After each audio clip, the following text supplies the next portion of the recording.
Any different investigations of Ghost Adventures? Oh, oh boy, oh boy, oh boy. Can't breathe. I really can't breathe. Okay, we're just spinning. We're going. There's a lady on the ground. What do you mean there's a lady on the ground? I don't know. I keep seeing, it's like a visual. It's like a vision. This is the darkest place I've ever been. Light and darker turning, luck beyond the burning. Light and darker turning, luck beyond the burning. You want to raise the veil between the worlds. You want to call in the spirits and it feels like he would actually. I get physical things. What happened? Yeah, this way. You don't know who she is. She doesn't know who you are. You two have never met before. You have two witches meeting together for the first time. Really? Yeah. I could channel him if you wanted to. What? You can channel him if you wanted to? Yeah, maybe. How would that be possible? I just let him take over my body. Should we channel him? Absolutely. Absolutely. Okay. I'll do the dowsing round. Okay, just absolutely. okay. Oh boy. Okay. To temporarily use my body.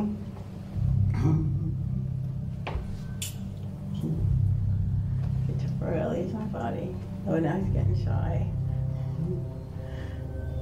Found out that true psychic mediums that do have a gift, somebody who can just see and feel things on a hypersensitive level, they can really enhance our investigation. Point to where you are right now? Welcome to an extraordinary episode of Studio Sinister. Tonight, we have the privilege of diving into the magical and mystical world with none other than Patti Negri, a renowned psychic medium and good witch. Patti's name resonates across the realms of television, literature, and the supernatural.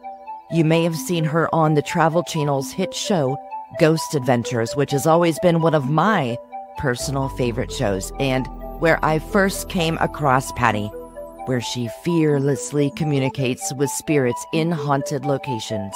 She's also graced the screen on TFIL with Elton Castile, the #1 paranormal show on YouTube, part of the Overnight channel. Patti's talents extend far beyond the screen.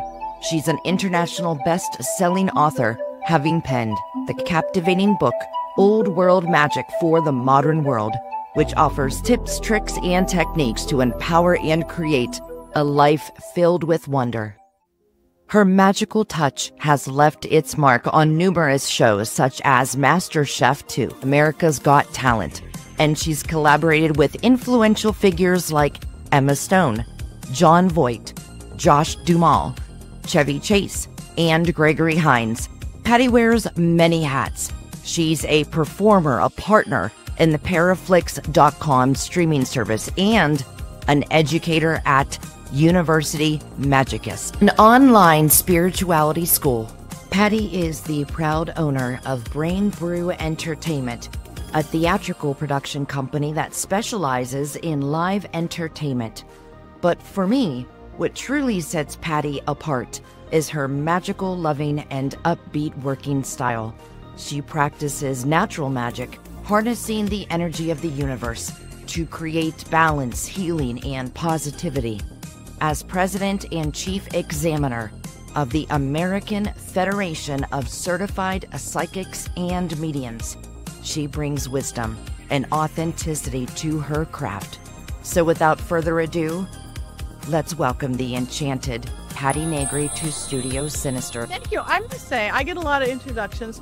That was the best put together introductions I may have ever had. So kudos to you. I think you found every bio ever made of me from here, there, and everywhere, but you personalized it. Kudos to you. Thank you. Well, thanks. I just feel every guest that I have on deserves to be recognized. They've put in the work. You especially have dedicated your entire life to your craft, so your contributions need to be highlighted. Which brings me to the first question that I have for you. What was your first paranormal experience, and is that what led you into the craft your whole life? It's just been a part of my life. I remember before we started school, when you're like a toddler, talking to spirits, having a very vivid, big spirit life. And it wasn't talking to the dead, talking to spirits, talking to elementals. It wasn't spooky. It was just what it was. I literally did my first seance when I was 7 or 8 years old. Oh my gosh. Yeah, I didn't quite know what it was, but I knew they had a lot to say. And my first lifting of the veil, I thought everybody could do that. And I actually think kids can. I think kids do have the gift of sight and the gift of seeing through the veil. It is just taught out of us in our modern, Western, non-magical, non-mystical society where all the focus is put on left brain logic, which is needed. All the imagination is taken away. Art is taken away. And I think we have suffered for it. Spirituality, religion isn't even magical anymore. It's like, wait, bring it back. So it just didn't get taught out of me. It's always been who I am, though there is years that I really hid it away. I lived my life, but my public life, because I was in Hollywood, I ran a production company, I was an actor, and then I ran my own production company, very corporate. I'm like, oh, these people can't know. Number one, I talk to dead people. And number two, I danced around empires in a cave worshiping trees. I'll just keep that private until 8 when the big corporate crash, and I had a corporate production company, and all of a sudden corporate shows I was creating worldwide, nationwide for casinos, everything. Mm-hmm. It became a dirty word, and like everything crashing and burning. And at the same time, reality television was going, dee, dee, dee. Always been in the industry on that side. So I remember the first time somebody asked me, they go, Patti, we need you to do one of your seances. Again, I've been doing them since I the veil, so everybody gets to experience it on a reality show. I'm like, no, I'm sorry. That's my private life. I keep that private. No, thanks, but no. Please, no. I'm looking at my empty calendar on the wall. No. What's the name of the show? And literally they go, it's called Mobile Home Disaster, and it's on country music television. CMT, nothing like it. I'm just thinking to myself, I'm this little Hollywood girl going, who would watch that? I go, okay, I'll do it. A lot of people. Yeah. Little did I know everybody. Again, reality hadn't turned into what reality turned into quite in 2008. And I went, oh my God, this is the most fulfilling thing I've done. I got to help a little girl that everybody thought was crazy because she was drawing portals on the ceiling of her motorhome. And no, there's portals on the ceiling of her motorhome. I got to help a spirit cross over who was stuck there. And best of all, I got to open the minds of the Bible Belt Southern cast and crew that were there to like, this isn't dark, this isn't scary, this is part of real life. And I'm like, this is the best thing I've ever done, but no more. I can't. But in a couple months it aired. I didn't think anybody'd see it. The next day, my very first phone call was from my biggest corporate client, national corporate client. Hi. Saw you on television last night, Patti. I'm like, oh, my voice cracked. Yeah, I did. Sorry, that's my haunted answering machine. That is my haunted. I could hit mute if I could. It's on mute. I apologize. While you're doing that with your answer machine, I have lived in a haunted place a year ago, and this house is haunted as well. My best friend, Courtney, her home is haunted. And when we get together, stuff goes off in my home, stuff goes off in her home. I have a spirit, a French artist spirit who lived here in the 60s, 70s, 80s, and 90s. She came with the house. I have my haunted doll right here. And my drums play upstairs by themselves. It's fun. I like it. I would love it. Okay, so I didn't know the paranormal, and I'm like, yeah. And I'm thinking, oh my gosh, I've lost this corporate. And she immediately goes, paranormal. And proceeded to tell me her first ghost story. I'm like, what am I doing? What am I doing? This is who I am. I'm out of the broom closet. I'm out of the psychic medium closet, and I haven't looked back. I became the person to call for everybody because I know what I'm doing. I am legitimate. I know how to do TV as well as be a good psychic medium. And it was the best thing ever. I got into it kicking and screaming. When I first saw you on TV, you resonated with me. You were down to earth. I think especially now when the paranormal has come out so much more in the past 20 years, there's someone that looks and acts like you and can help people understand the paranormal if they are a skeptic or if they're learning more because something's happened in their home. That's what I love about you. Going back to your first seance when you were 7 or 8, would you tell us what happened? Do you mind, or is that too personal? There is nothing you can't ask me. I am an open book. I was with my very best friend, Sherry Jones. We lived in suburban Long Beach area. was middle of the day. I'm a little kid. I went into the hall. And I'm going to keep that in too, because that's the whole point. I love it. Silent. It says silent. It said muted. You're not muted. I'm hanging up. Keep it in. If it's okay with you, I love a raw show. Got it. So again, I had already been talking to spirits. I had my spirit friends, and I just really wanted to do a seance. I went in the hall because in the hallway, there's never windows and you could turn the light off and it's dark. And I stuffed towels under the bed. And then I realized I really didn't know any dead people. So I started going Marilyn Monroe or John Kennedy or anybody that you know at 7 or 8 years old. And I think I came up with my first little chant or some sound. And immediately, 2 little girls sitting cross-legged on the floor, orbs, shadows, sounds flying through this little hallway. It became like 4th of July. We got up, ran out screaming, but at the same time, jumping up and down, going, this is real. This is controllable. I created this. I opened this. And so therefore, I spent my entire life searching and studying as science, cult science, metaphysics, religion, spirituality, to take it back to what I see. I see energy. I see the cords between people. I see spirit's energy.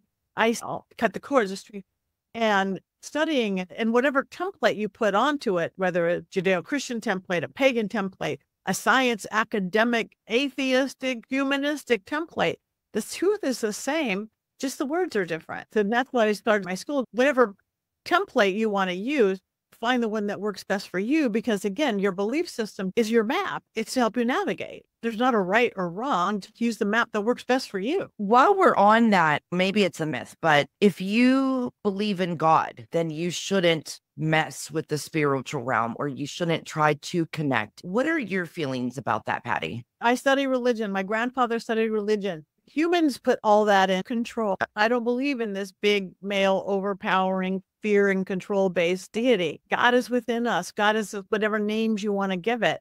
Start studying religion, study the Bible. Oh, okay. They took out reincarnation in the 1500s. They said these aren't Christ's teachings or Buddha's teachings or Allah's teachings or all these wise sages. This is man trying to control people. Like when people say superstition, when they say something is evil or dark or bad luck, the number 13, that's ridiculous. A black cat crossing your path, breaking a mirror, walking under a ladder.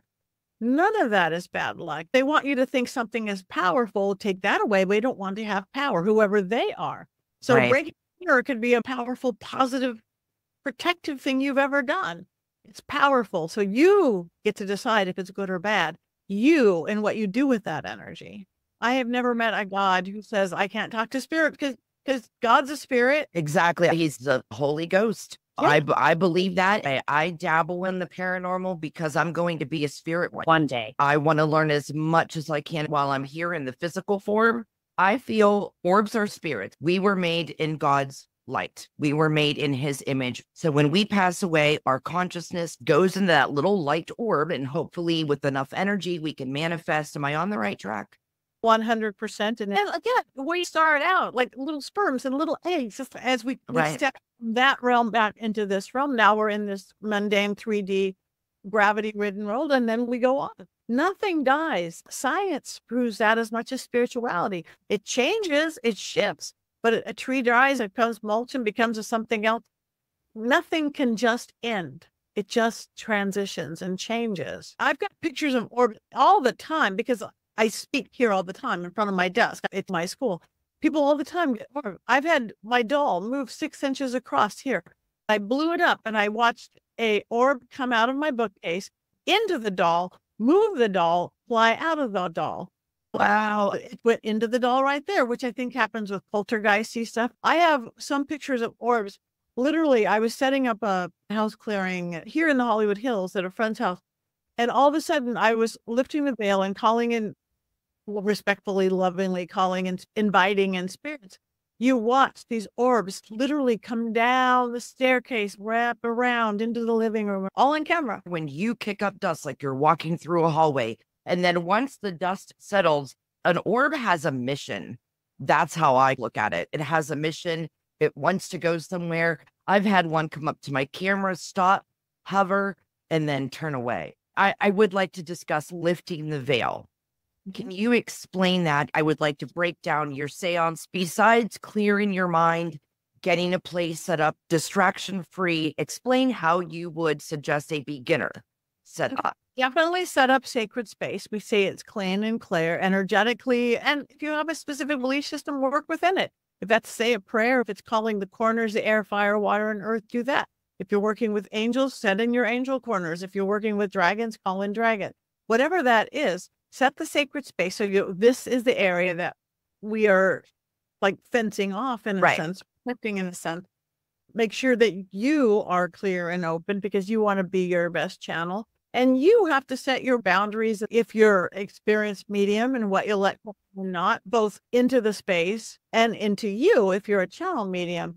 When I do my personal seances, I did one yesterday for the school on Zoom. We're around the dining room table. I do 1,200 people at Michigan Paracon in a gallery, or 8 people around the table, or 2 people doing one-on-one. My personal say, I only allow in spirits, the people who are there. I want you to talk to grandma, great-grandma. We don't need the serial killer down the street.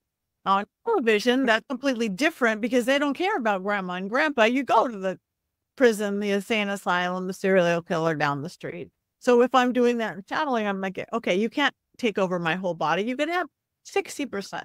I will give you 60%. You can take over. So you set the guideline. This is, I firmly believe, since I was that toddler, this is our realm of existence. They have to play by our rules.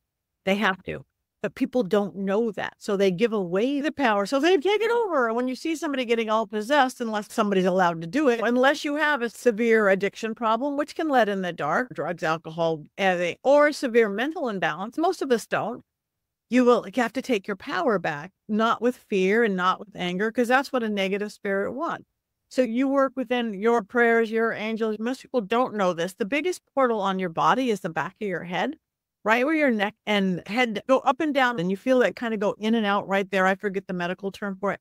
That is the biggest portal on our body. We want this open. That's our third eye. Open it up. I want to see, hear, smell, hear, taste. This one is a rule you want to shut down.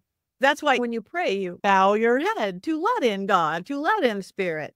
So I have people like rub that to shut it down. Nothing's going to get in that's not respectfully requested in. And then when I'm lifting the veil, I say, only spirits of the light or high vibration. I don't use so much good and evil unless that's a high vibration versus low vibration. Spirits with good intent, again, spirits with messages for anybody and a reason for being there. That's what you get. Ghost Adventures, you're going to get something else. Eldon, the guys, Jack Osborne, you're going to get something else because that's what TV wants. But that's fine if you know what you're doing. That's more than anything else in setting up your seance, whether it's the people coming with you or you're doing it, or you're just working with a Ouija board or with the pendulum or dowsing rods with tarot cards. That is no more scary than a Ouija board. Hollywood did that. Sorry to say. Hollywood did that. And so we'll add truth to it because if we make it true, then it's true. But it's a tool, just like a pendulum, tarot cards, or your mag light going on and off. My one rule for everybody is you have to be respectful. The only time I've gotten in trouble is either drop the ball, not set up my protections right, or somebody got disrespectful. And I have a beautiful horror story on that one. So be really careful who and what comes in and for how much, and do it with respect. I call the elements because I can work within almost any belief system. I don't want to offend. If I'm sitting around a seance table or a mediumship gallery and I've got a devout Christian and a devout Jew and a devout Muslim and an atheist and a humanist and an agnostic, if I start going in the power of Christ, that means nothing to somebody. But people understand the emotional, the flow of water. We are 70% water. Our planet is 70% water. People understand earth, the strength of a tree, the groundingness of a tree. So I call that in. People understand air, focus, thought, clarity. That's how I open. People understand fire, the passion of fire, the heartbeat of fire. What gets us up in the morning. I call in that fire to burn away anything negative, to shape it into the shape of a heart so we can communicate. I have the beautiful waters of the West to wash away any block. I have the beautiful air, the focus, the clarity that we may communicate with spirit. I have the earth to wrap us within her womb to keep us safe. Like a tree, we can reach for the things. That is how I open up. I'm not going to defend anybody's religion because people understand that is working with nature. The one thing we all have in common is we are all earthly humans. Maybe some of us are half beast people. I'm half alien. I'm half witch. I'm an angel person. Yay, whatever that is. The one thing, we are all at least half human. We are on this planet.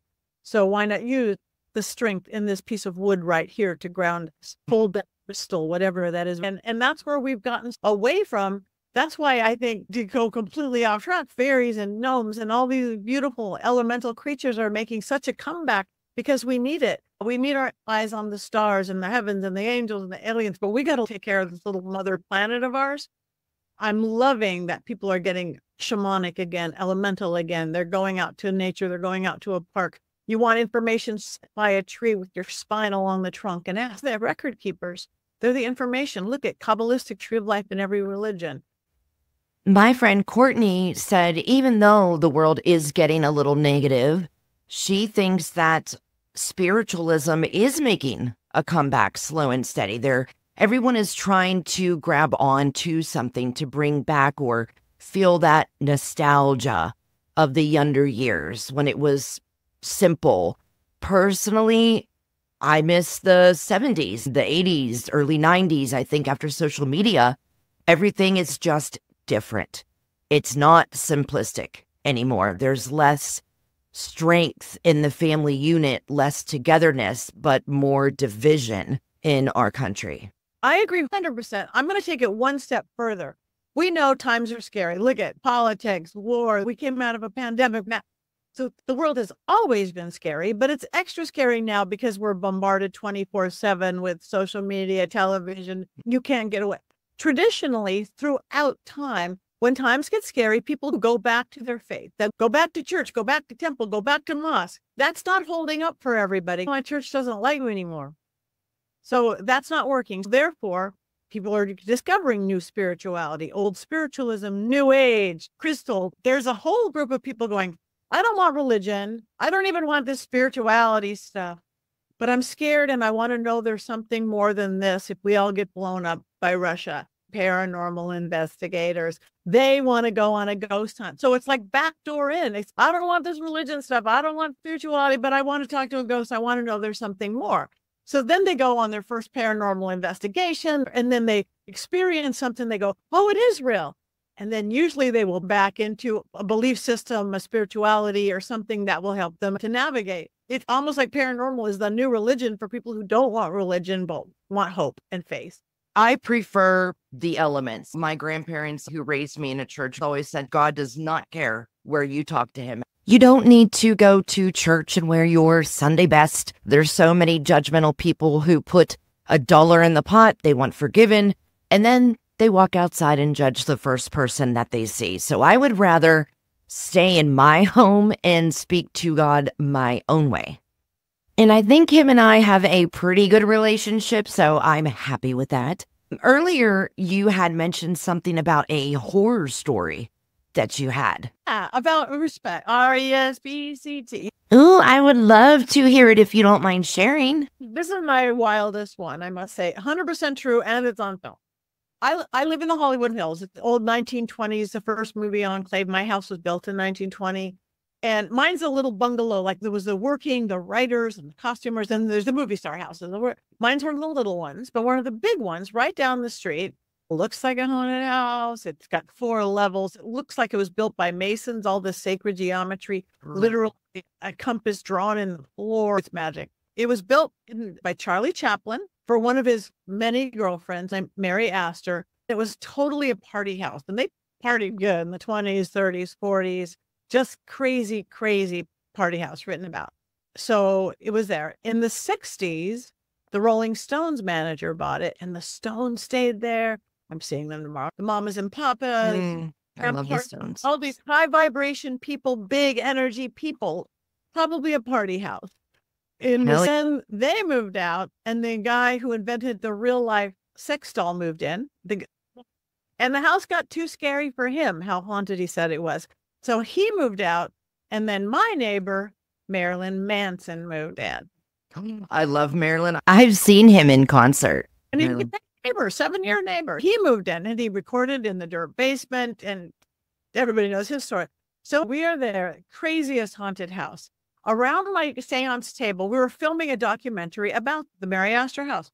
which is a pretty big camera shoot. Around my table were young people. When you're past puberty, but not too far into your 20s, you have high life force, high vibration. That's when crazy stuff's going to happen, poltergeist. That's why into your teen years, the poltergeist stuff comes in, because they have so much life force, spirits can hook onto it. Again, my one rule about seances is you have to be respectful, be skeptical. That's okay. Ask questions, be funny. Spirits love funny, but don't get disrespectful. But this one kid was getting more and more, maybe because he was on TV or filming and he was just an idiot, smart aleck kid. He started saying things, and this one spirit was getting really angry.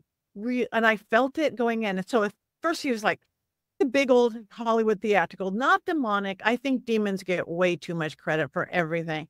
I think 99% of what people say are demons. That's a demon wannabe. That's a cranky ass ghost. They were cranky in life and they're cranky in death.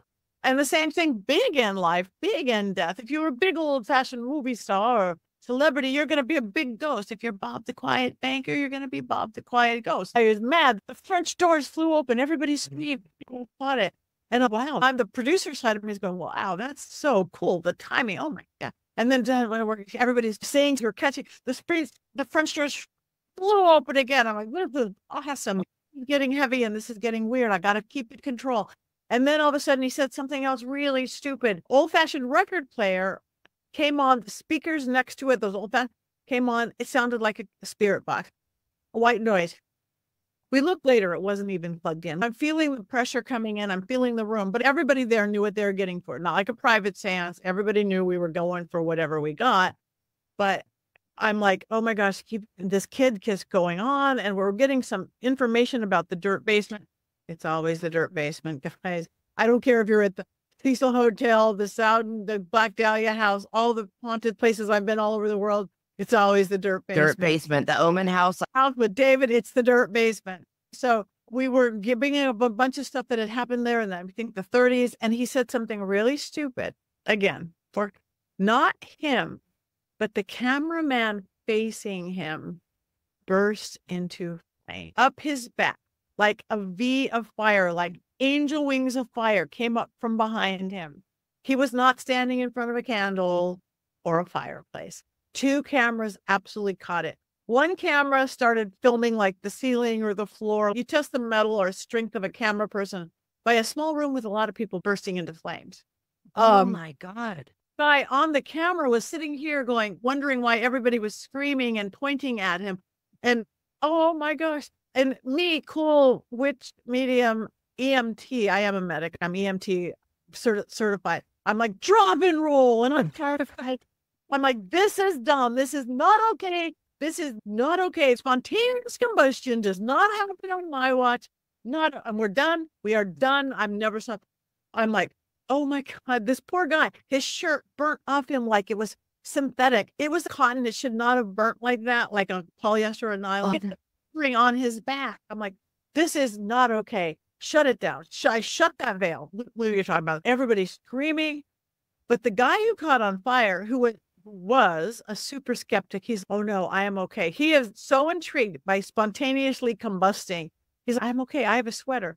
So we took off this burnt shirt and he had a sweater. I'm looking still at the blistering. And I'm like, I talked to the spirit. I'm like, you can't do this. This is your home. You're just going back to being your home. You can't do this. He agreed more or less. I knew the kid who caused it was not going to be a problem anymore. He's like, the choir boy in the corner, and not another word. Okay. So we opened the veil and we finished. But the thing that's magic about this, the most wild activity I've still ever seen in my life. When we weren't filming, a glass flew out of a cupboard at least 10 feet, at least 15 feet from any. Glass sheer was shattered on the ground. I'm like, wow. Again, that spirit tried to push the poor cameraman off the. I had to give him this little protection mojo bag. Going back 3 weeks later, I closed it. The cameraman goes, hey, look at my back. And literally where I saw that blistering, the scarring had totally looked like he had went and got a tattoo of a dragon. No way. Found sharp teeth, winged head, into the shape of a serpent. That is the exact energy I called in to shut down the seance. I work dragon magic. They're crossroads. They're beautiful, magical beasts. They're not evil. They look almost like this without the feet. I'm looking at this. I go, oh my heavens. You have a tramp stamp of a dragon on your back. That is the coolest thing I've seen on the planet. I love that. I love that. He was so intrigued by this. He actually wrote a script. He wrote about this TV medium who does every television show and doing yet another reality show. And then a portal opens. And then it's called The Portal. He wrote it with Stephen Norrington, Hollywood, like the guy who wrote the League of Extraordinary Gentlemen. They haven't done it yet. I hope Margot Robbie plays me. Oh, that would be amazing. They haven't done it. I don't know if they don't, but if they do it, I sat down with him for 5 hours. He's no longer a skeptic, of course. And I go, oh, Lauren, you can't say that on camera. He said, but you said that. I go, I know I said that opens a portal. That shifts energy. You don't want to be one of those cursed horror films, do you? And spirit, good, bad energy does not know the difference of an actor reading off a script and a real person doing ritual or magic. You don't want to be one of those. It happened to Poltergeist or Exorcist where actors died 27. No.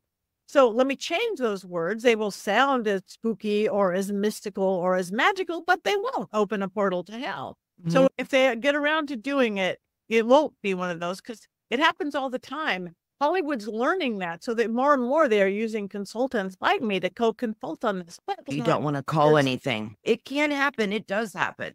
Sound is magic as much as everything. You know, your herb, your oil, your sound, it shifts energy. So you have to be careful. Be careful. And that's true for all you out there, since we all have a podcast now and we're all on YouTube. You guys be careful what you say on camera if you're doing real stuff. Be careful. What is a good start for someone that is a beginner? What are a few books, classes, and any information that you started out with? What are some that you can suggest? If you want to open up your spirituality, whatever your faith, again, that doesn't have anything to do with your religion, a book called Intuition. I'm only one chapter in it, but they brought 20 women, like leaders from around the world. The magic is intuition. This is available everywhere. Target, Barnes & Noble, Amazon, everything. But if you want to learn a little magic with getting in touch with my first book, Old World Magic for the Modern World, this is super simple. And what it is more than anything is super easy life hacks. Like, I don't have time to meditate for an hour. I have 30 seconds to pull it together. I'm going on the show in 30 seconds. I just got up and it's, working with elements. Wait. Water. Oh, that's emotion. I need to run my hands underwater. My angst just went away. Oh, that's my air element. I'm overthinking. I'm chatty brained. I need to breathe. I need to do vowels. Vowels will some. Oh, wait, I'm not grounded. If I can't hug a tree, touch wood, grab a pencil. It's life hacks in the kitchen. Which way to stir your coffee. Put a glass of water by the side of your bed so you can learn to talk to spirits while you're asleep. It's super simple life hacks like this. But again, other ways to learn the magical realm, anything by Scott Cunningham was how I started. He's been dead for 30 years. I actually got to meet him once when I was young, like 87 or something before he passed away. He's written dozens of books. He had so many notes. Old-fashioned, early, those 80s, magical practice, ritual, all positive, all magical. Which way to point your bed? Which way to do this? And that has been my guideline forever. Even when I created this book, I wanted to be like Scott Cunningham. Easy to fast when you do bibliomancy. What do I need to know today? I need to know protection technique. Oh, I need to do some kitchen magic. Use it to just a little reference book for my school. It's called University Magic. It's crazy affordable. You look at these schools that are thousands of dollars, or courses with somebody, maybe a celebrity medium, and they're thousands of dollars. I couldn't have done that when I was starting. So our school starts like $10 a month, and a class just lasts $20. $20. Yep. And if you do a program and you do 4 or 5 a week, they get cheaper and cheaper. And you come live on Zoom. And if you can't come live, you get the video the next day because it is international. My classes are 6 p.m. Tuesday. This is my baby boy, Theo. Theo, what a beauty. He's my green cheek conure. We just got him 2 months ago. He's the little boy we added. He's a little boy, huh? Beauty. Oh, you're magic. Yes, you are. May my husband say hello to you real quick? He loves you too, Patty. Hi, Miss Patti Negri. How are you? Good. So cute. I just wanted to say hi. Nice to meet you. Your wife is an amazing host. Oh, yeah. I hear it all the time. I do this all the time, and not everybody's an amazing host. You're amazing in it, but not just the intro. You're a great host. So thank you. All right. Nice meeting you. Nice meeting you. Bye. When we lift the veil, we imagine. It's an energetic thing. I have people picture it like a chiffon curtain coming up like this. I make sure I close it afterward, even though you open the veil. And again, you could do it through prayer. I do it through sound. I do it. Bells call in spirits. They always have church bells, temple bells, singing bells. Call in spirits. You're setting your intent. And again, you've already set your space. And with that, hold on, go away, go away. I'm glad you have a program. It's silence. It says mute. Muted. Go away. It never, this phone number even rings. I love it. I'm keeping it all in. Keep it all in. Okay. Picture it like a chiffon. We like breathe together because breath is life. It's your pneuma. It's your life force. And the moisture in your breath is your free will. That's teaching your little bird. You're giving them life force. That's what kisses are. And saying things out loud whenever you can is much more powerful. Even though spirits can hear you in your head, saying it out loud puts your breath into it, your life. So I picture people like, whether you hold hands or not, I have people uncross themselves, ask spirit to open the veil. And it's like you're opening a window. And then I tell everybody, all your senses will be heightened. So trust it. You might be getting the message over me. If you see or say or smell or taste or feel something, not everything has to be visual. I see a man over here, or I sense a man, or I hear a man, or I feel, or I just know there's a man. I don't see anything. I let them open up to all their senses. And what does humming do? I've seen you do that on the overnight channel. My chant is the best thing on the planet. It's Om, only back, because we're Om brings you in like this into spirit. Expands it out. It really clears the air, really brings in spirit, calls in spirit. It balances each person. Remember, we are the conduit for spirit. We are the tools. We are the REM pod. We are K2 meter. We are the energy source. We are the battery for spirit. So if we balance ourselves through that sound, or you can get fancier with it, and I will in certain groups, toning and melodic, or hit chords and things like that. And now science has got megahertz and all that. Same thing. It's all discovering what early man did with chants and things. So that lifts the veil between the intent, the energetics, the energy we're all putting into it. We're vibrations ourselves. We're sound frequencies. We're not solid. Seventh grade science. Nothing solid here. This is moving atoms. We are moving atoms. This is the form we took. And so then we do the seance, we do the mediumship, we do the paranormal investigation, whatever, and you close the veil. Even though we closed it, it's like we've washed the windows. And I always say that everybody who's part of it, you're going to be extra intuitive or psychic, whatever you want to call it, for days on end. You're probably going to have an extra amazing dream life for days on end, or forever if you so choose to keep it. When we talk spell, I think the misconception is that people expect to see items starting to swirl in front of you, but spells are to create a feeling, create a smell. How would you explain what spells are? Oh, I use the term good witch over white witch, good witch or bad. I do work in positive light. And what is you're causing a shift? Just do a spell work. I am causing a shift in reality, in a sense, whether I'm using herbs or oils or candles or just intent. And a new age way to do it is vision boards and affirmations. Same. We're causing a shift of reality. Here's a good spell versus bad spell. A love spell, you want the love of your life? Good. We will bring you the love of your life. If you want Fred, the guy over there, I won't do it on Fred because that's controlling Fred without his things. If it's supposed to work on Fred, it'll work on Fred. That's to me the difference of good. I don't want to control Fred. Not good or bad, evil, heaven or hell. It's if I create a world where I control people, that means I can be controlled. We live in the world we create, our belief system. So I don't want to send out curses and hexes and controlling because I'm not going to live in that world. But if it's supposed to be Fred, it'll be Fred, but we'll bring you the love of your life. My best way to explain it is here's how to do a spell. You're shifting. Say the water is on the mountain and the water runs downhill to the village, and the village thrives because water is. You're building a house, but it's on the mountain, but it's down the ways a little bit, but you don't have the water. All the water goes to the village. A spell or magical practice would be building a dam and taking all the water to you. Now, that to me is bad magic because you're going to have bad karma. That bad karma might mean all the villagers come up and kill you, or all the villagers curse you, or all the villagers die, which is bad karma in itself. To me, good magic is I'm going to build a little dam and I build some pipes, but the villagers get all they want. There is always enough for everybody. I'm taking some for me as well. Everybody lives happy ever after. That's a great way of explaining it. Okay. But you built a dam and you've got water on your side of the hill that didn't naturally have some. That's why to me, to be a magical practitioner, you have to have a moral code. You have to understand what virtue is. You have to be in integrity. And if you're in integrity, have a sense of moral code and virtue, you can't go wrong. Use the wrong color candle, it doesn't matter. Things can go backwards. I should have been clearer with what I asked for. That's all fixable. That's all doable. So long as you know what's right and wrong to you, not because somebody else said what's right and wrong to you, to what your truth of right and wrong is. Not because somebody's book or on a template of whatever. If you don't know right and wrong, good and bad, or whatever word you want to use, don't do it. And those books that you had recommended, do they have a little bit of spell work in them? Is all spell work. He has an earth magic book. I started out with called The Magical Household because I do so many house clearings. The energy is so weird.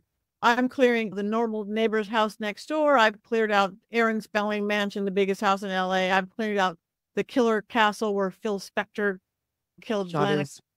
The darkest and the lightest and the brightest, and churches and agent's office and real estate office and clothing manufacturers.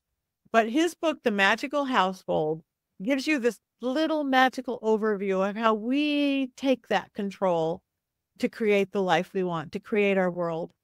Now, touching on some of your experiences, what has been the most resonating, darkest time since you've been to all of these places? I remember an investigation with Ghost Adventures. You had visited the home where the Black Dahlia may have been killed at. And I remember seeing your face. You looked like it was just so painful. But it's an awful place. It is like a mile from me. It's down the street. I can get there in 10 minutes. It was a Lloyd Wright house. You walk in, it's beautiful, but the evil there, those girls were tortured there much more than just Elizabeth Short.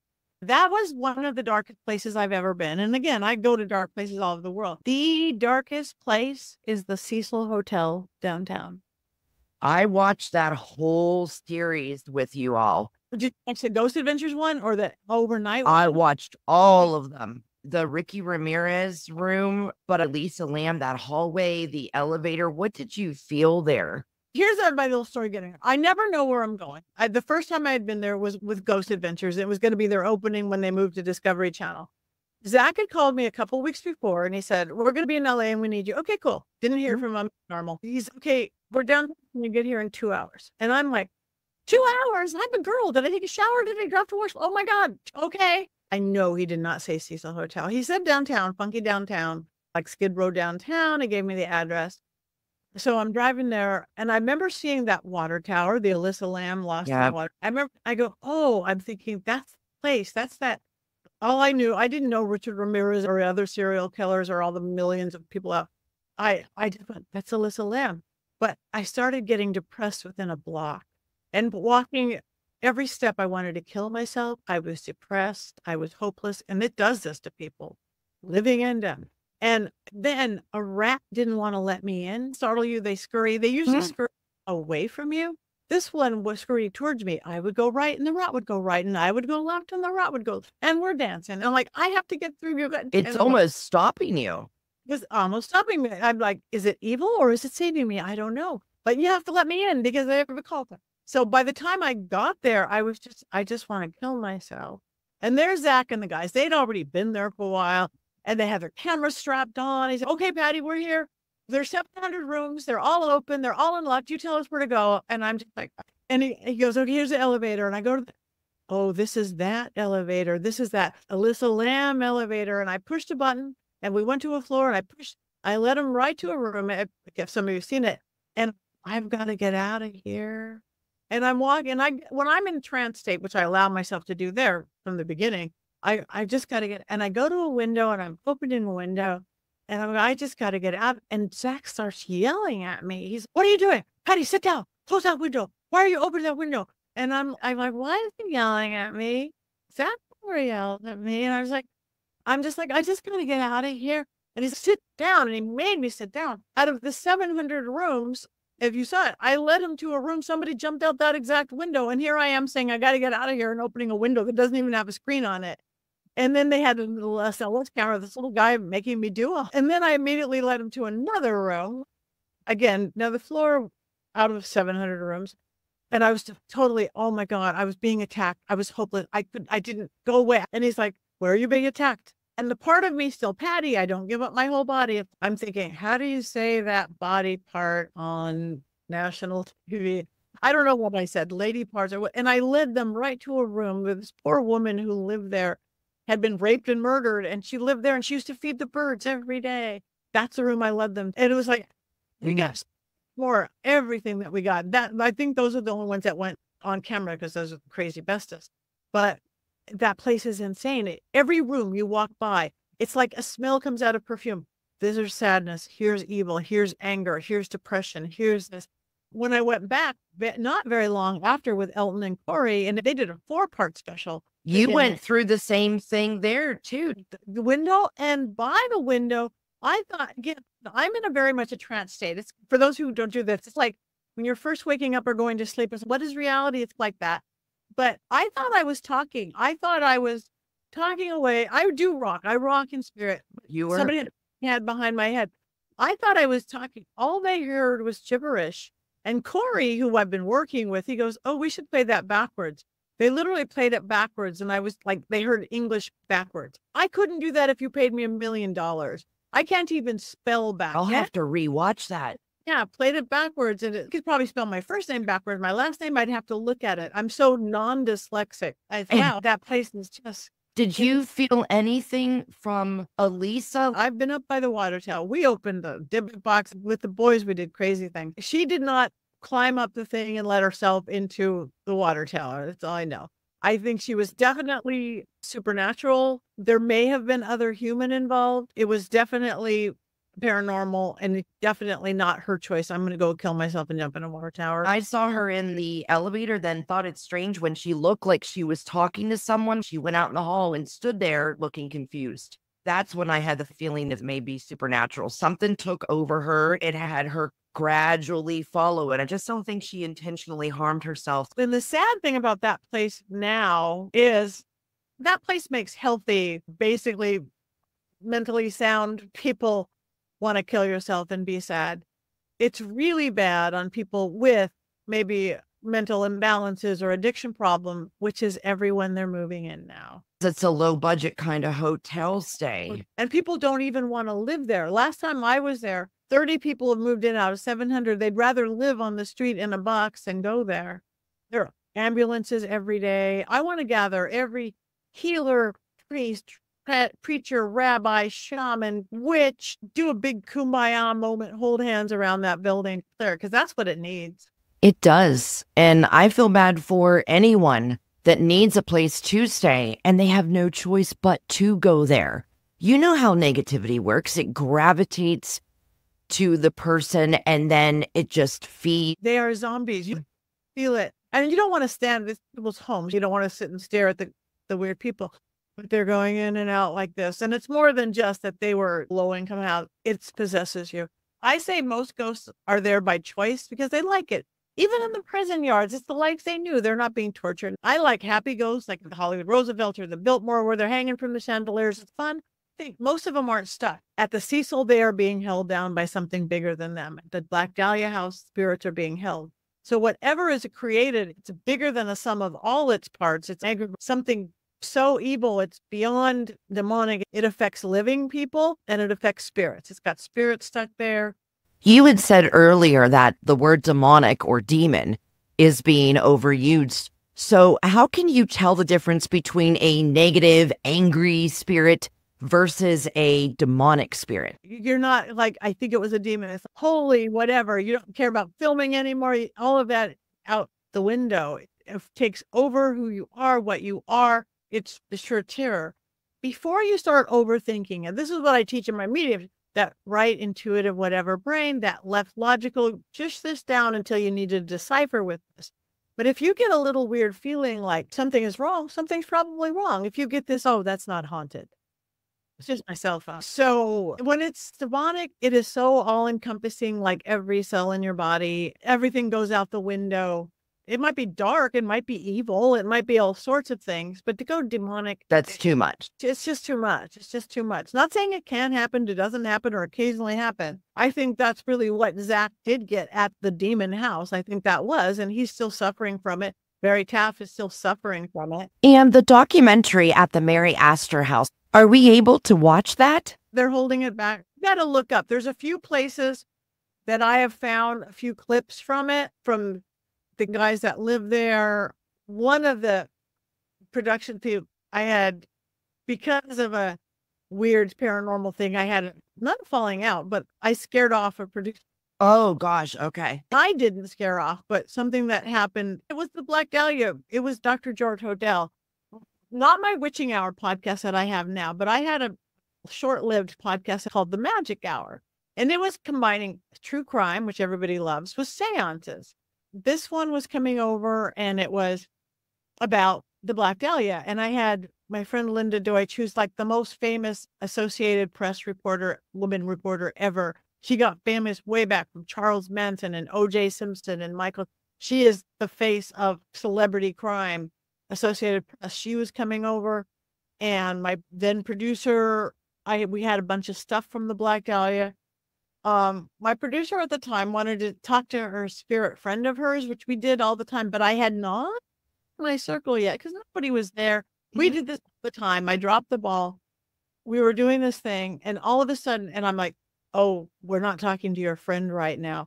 I was standing, we weren't even sitting down. I was standing behind my dining room chair. I have these 300-year-old antiques. Dr. George Hodel pushed me so hard into the back of my dining room chair, right at my rib, right below my chest.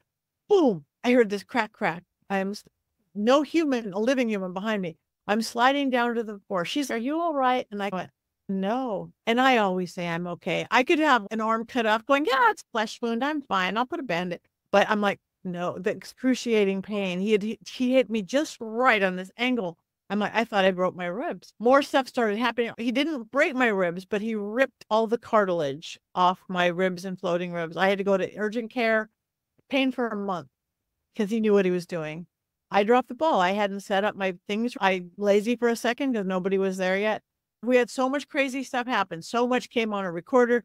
She quit the next day. And I'm like, but, and she didn't only quit. I'm like, I'll take over the show. She had them erased. She had all signs. She even went off social media. So much stuff happened for a long time. With what George Hodel did to you, I mean, that proves that he did torture and kill those women. He was upset that you were there, that you could feel and hear their pain and screams, and now they don't just belong to him. This poor girl, I felt so bad. And we had been both, I worked on our TV show like 10 years before. We had been both personal close friends and a working relationship for over 10 years. She came to all my seances and fun things. We haven't talked since. And I was like, but I scared her so bad. Oh my gosh, I'm so sorry. Have you tried to reach out? Over and over and over. It just changed her. It shifted her. I'm so sad. I would love to work with you. And again, I promise you cannot be in better hands. I've studied, I've trained this my entire life. I could talk to a jinn, I could talk to this, with different belief systems, religious energy. I take it down, I see it. So you are safe.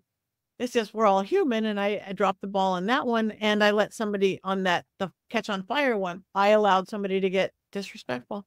Well, I would love to do a part 2 and practice a seance with you. I mean, just learn the ins and outs of it, share more with my listeners. But I know that you're pressed for time as Hollywood's good witch. But I do want to ask, as someone deeply immersed in natural magic, do you have a favorite ritual or spell that you find particularly powerful or transformative? Could you share it with us? I think my favorite ritual is getting out in nature. I start out every day, even though I live in the middle of Hollywood, the middle of the city, I go up to Lake Hollywood. We count the turtles and the deers, communing with nature. If you do any one thing, even if you live in the middle of the city, there's a tree. I think my one change your life ritual is following a moon cycle. We are made 60, 70% water. We know that. Everybody knows, oh, you get crazy on the full moon, right? Everybody gets crazy. If you work in a police station or hospital, we are affected by every moon cycle. Whatever your belief system, moons are written on every cell phone. You can do a moon, every paper calendar ever made. It shows you the new moon, the full moon, every full moon. And this is 20 seconds out of your morning. Every full moon, number one, being in gratitude. Whoever you're grateful for, God, the moon itself, your higher self, aliens, gratitude, because we know how important. Thank you for this. Thank you. Thank you for my beautiful 3-bedroom apartment. Thank you. Ask for what you want, because every belief system says you should ask, whether you call it prayer or manifestation or spell working. Thank you for my beautiful 3-bedroom apartment. I'd like a 4-bedroom apartment, whatever that is. Every full moon. Don't get crazy. It's a 2-day option. The next 2 weeks, while the moon is waning, getting smaller, again, you can see it out the window, and if it's written on a calendar, waning moon. That's when you're doing releasing magic. Wake up in the morning, the moon is waning. I'm going to not be so hard on myself. I'm not going to worry so much. I'm not going to be so mean to my kids. I'm not going to eat so many carbs. Doesn't matter. Releasing or letting go will be 10 times easy during those 2 weeks of the moon cycle, because you're tapping into your 70% water bottle. Early man knew this. When it gets down to the new moon, we just had a new moon last Friday. That's when you go inside. What do you want now? Whether you do a big old ritual or just go, what do I want now? Not what did I want last month? Not what does the world want for me? What do I feel? And then the next 2 weeks, while the moon is waxing or getting bigger, again, it's on the calendar. It's like, wake up and the moon's waxing. I'm going to add into my life more time working out. That's the 2 weeks to ask for a raise at work, asking for more vegetables, more sex, more lunch with your friends. It doesn't matter. Within weeks, whenever you start anywhere in the moon cycle of just tapping into your 60-70% water bottle, you will notice the good things in your life get better, faster with the grace and ease of the moon. And that, not good or bad, but what's no longer serving you falls away with the grace and ease of the moon. Easy ritual does not conflict with your belief system. You're just tapping into nature. The killing planet. It's science. It pulls on us. Ooh, interesting. I'm going to try that. I've never locked myself into a moon cycle before. But as I said, I would love to have you back, especially to go over dragon magic. That is something that's new to me, and I'd love to explore that more with you. But please tell everyone about your podcast. It is called The Witching Hour. It's on audio everywhere, Apple, Spotify. The Witching Hour by Patti Negri. You can get it in video on my website, on my YouTube page, and then I do best of on my network on Paraflix. So you can find everything at pattinegri.com. And of course, I'll put all of her handles and information in the show notes as well. Patti, again, it was such a pleasure. This is my bucket list. Thank you so much. You're a great host. You're great. So thank you very much. You guys. Thank you. For listening, watching, whatever. Thank you. All right. Take care. Thank you. I hope you enjoyed this episode with our conversation with the magical Patti Negri. Connect with us on the dark corners of social media. We're on Instagram, Facebook, Twitter, LinkedIn, and TikTok. We're lurking around every corner. Help us reach new listeners by spreading the word. Share your favorite episode and let's build a community of sinister seekers. Keep your eyes and ears peeled for exclusive content and goodies. Merch is out, so pick you up some of the Undead collection. Original designs made especially for the paranormal, cryptid, and horror film enthusiast in you. So go to our Instagram page, check out the Linktree link, which is located in our bio. Before we go, do us a solid, leave us a rating or review, because crafting these episodes takes so much work. Your love and feedback mean the world to Courtney and I. So until next time, Sinister Seekers, stay true. Stay you. Stay sinister.